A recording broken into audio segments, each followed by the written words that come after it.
The Healeys were the brainchild of Donald Healey.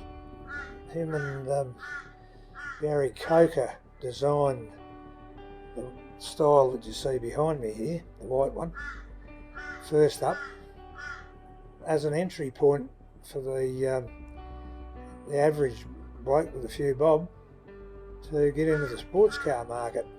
They're an interesting car in as much they're called the 104 because they were a genuine 100-mile-an-hour sports car. First time I ever saw an Austin Healey was when I was around 12 years old, and it was in Millicent, a small town that I grew up in. And the local panel beater had bought a brand new one, and it was really the talk of the town. Looked like it was doing 100 mile an hour standing still, and I thought, whoa, I'll have to get one of them one day.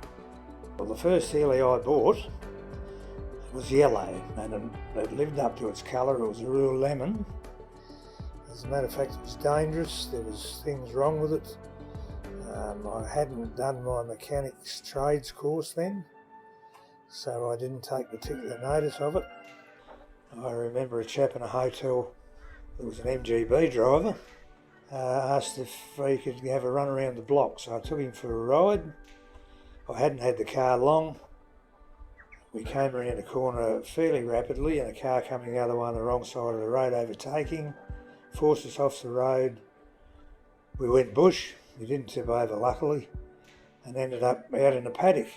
The steering went haywire. We found out later that the front end was faulty. I hadn't had the car long, but we didn't tip over luckily. We ended up knocking a strainer post out and rode it out into a paddock. But he leapt over the door and headed off with a trot back to the town we'd left, never to be seen again. So I don't doubt that he's never ever got in another Austin Healey. It broke down very often. As a matter of fact, one of the times it broke down, my then girlfriend Heather was pushing it on the freeway just out of Adelaide, and I was inside steering it, and it just so happened that a carload of my army friends went past, and oh God, I'll never live that down. Going out for a ride on this beautiful day today, but first we've got to do prep time on the Healey. Before we're going out, I have to warn Heather, we will be going probably in an hour and a half to 2 hours. This particular trip down here, we hadn't had it out for months, really, so it had to be washed, not polished this time. And of course mechanically you've got to check everything, oil, water, tyre pressures, because of their age. They're not just a jump in and go car, normally, unless you're very brave. I enjoy driving the Healey because for a few reasons. One is because of its handling, obviously, and its sports capabilities. Another is because it's all manually operated. It's actually a good car to drive once you've learned to drive one. You get a lot of odd looks, a lot of smiles, a lot of different reactions from different people, but the best time to drive really any car is at night time. They always seem to run a lot better. Well, the Healey's a good weather car. It can be very hot during the day. They're not a good car in the heat. You tend to cook from the heat from the engine as well as the sun. And in the winter they can get very cold. If it looks like raining, we have to stop and put the hood up, which with a bit of practice only takes about 5 minutes. Healeys are very susceptible to leakage from water, and if you're driving them in the rain, for example, on one occasion a vehicle went past going the other way with a lot of wind, and the next minute the windscreen wiper was working on the bonnet instead of the windscreen. Other than that, even with the roof up and the side curtains up, the water still seems to make its way in there somehow, so I suppose to drive with a couple of towels at the ready in the doors. The next Healey that we bought was in reasonable condition body-wise. It had been done up by a panel beater, and mechanically it wasn't real good, so I stripped it down and rebuilt it from the ground up. It had shocking steering, It was almost uncontrollable, didn't handle very well.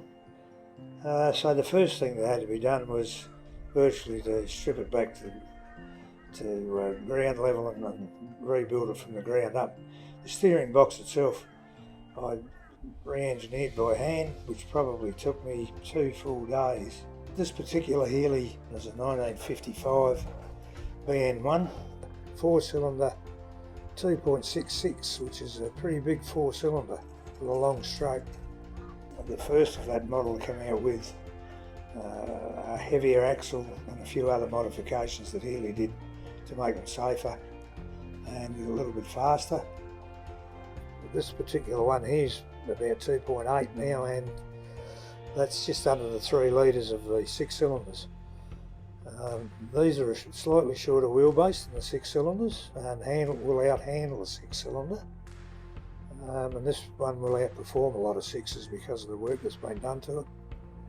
We had very little trouble with this particular vehicle after the rebuild, except for the head which rotted through.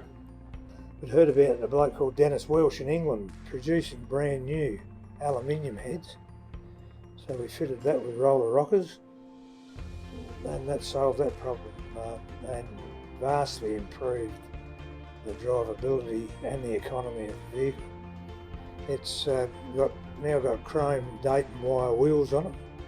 They're chrome stainless steel, 72 spoke, very strong, in as much as they won't break spokes normally, as opposed to the original wheels, which are only 48 spoke wheels, very narrow and broke spokes, and it was a real challenge to change the broken spokes because you had to virtually wreck 2 or 3 others just to change one, so it cost you 3 or 4 spokes at a time, and not very safe.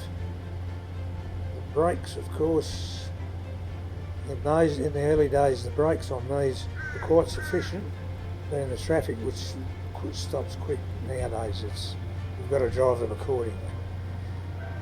I will say that since the rebuild on this Healey, which was quite lengthy, Heather and I have enjoyed many hours of pleasurable driving in it. If you ever see it, don't bump into it.